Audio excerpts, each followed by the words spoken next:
尺をつけるとするか。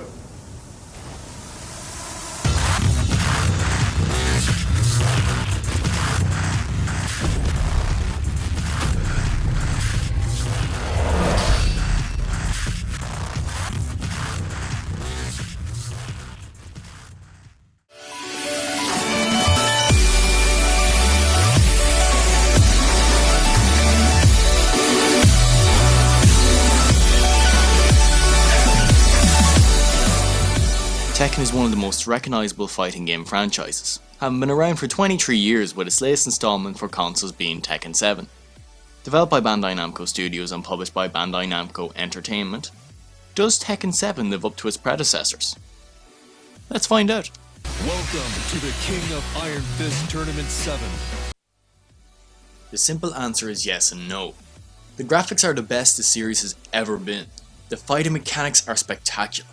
The fluidity at which your moves seem to flow together looks and feels incredibly satisfying. The roster started off with 36 characters at launch, with 5 more being added as the dreaded DLC, and more on their way sometime down the line. As I began reviewing this game, a major update has been released, giving a fresh look to the main menu and character select page. This new update has balanced out characters, added new features to the game such as preset moves and easy one-button combos to make the game more accessible to newcomers in the form of basic combos which can be turned on and off. I think this was a great idea, as it makes the game more appealing to a wider audience, as before you were basically thrown into the game with practically no aid.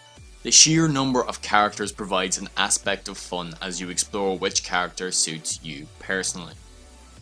There are several new characters added to the roster, and they're mostly a pleasure to play as. I found Josie and Shaheen to be my favourite of the newbies, as they felt more accessible. Akuma also makes his appearance as a guest character, and fits in well to the 3D fighter.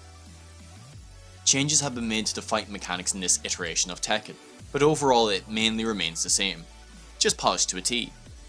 New features added to the fighting mechanics would be the Rage Art and Rage Drive. The Rage Art is a super move each character has, which can be activated when their health reaches a certain point. These moves can even out a one-sided match and make a fight more intense. It's also quite a cathartic experience to watch them unfold.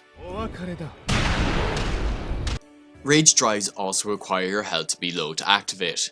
A Rage Drive is a powered up version of your attacks and can lead into new combos for the characters. However, with how easy it is to activate a Rage Art, I never found myself using the Rage Drive, as I could never get the hang of it, and the Rage Art was just so much more practical. The Power Crush moves are also a new feature. These attacks allow you to take most hits without being interrupted to deal a blow of your own. No real change has been added to the stages. Some are destructible while others are not. Now, let's have a look at the modes on offer.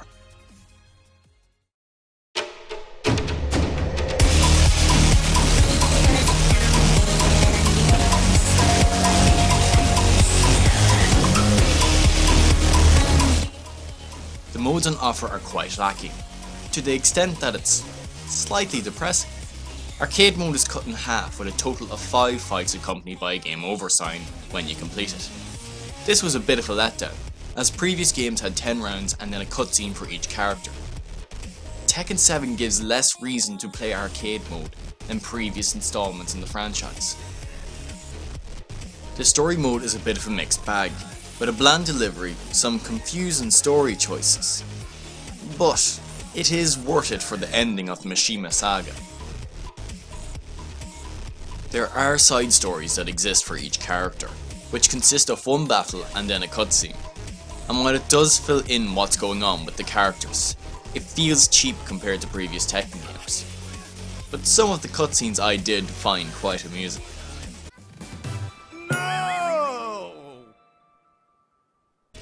Another mode that you might find yourself playing the most is Treasure Battle, where you fight opponent after opponent while unlocking items to customize the characters in the game.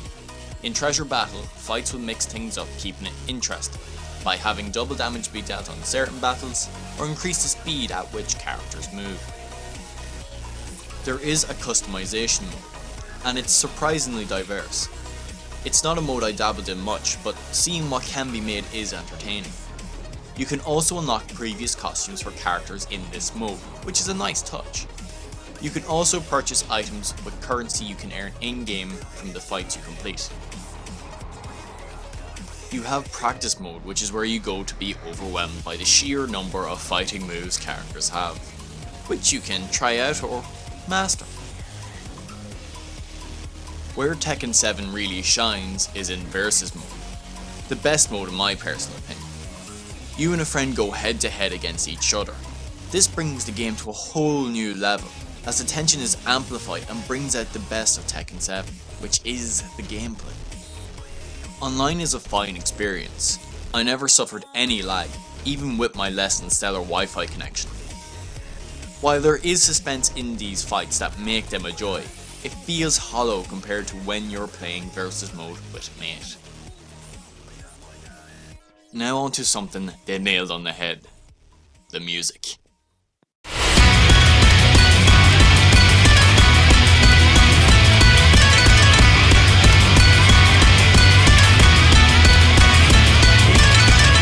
The music gets you in the mood for whatever fight you are having, and each track suits the stage it is set to.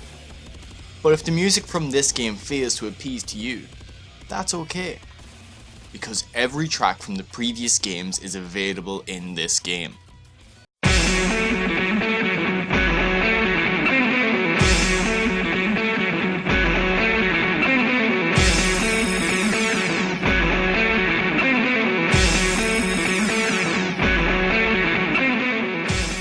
You can create a whole playlist from whatever game you want.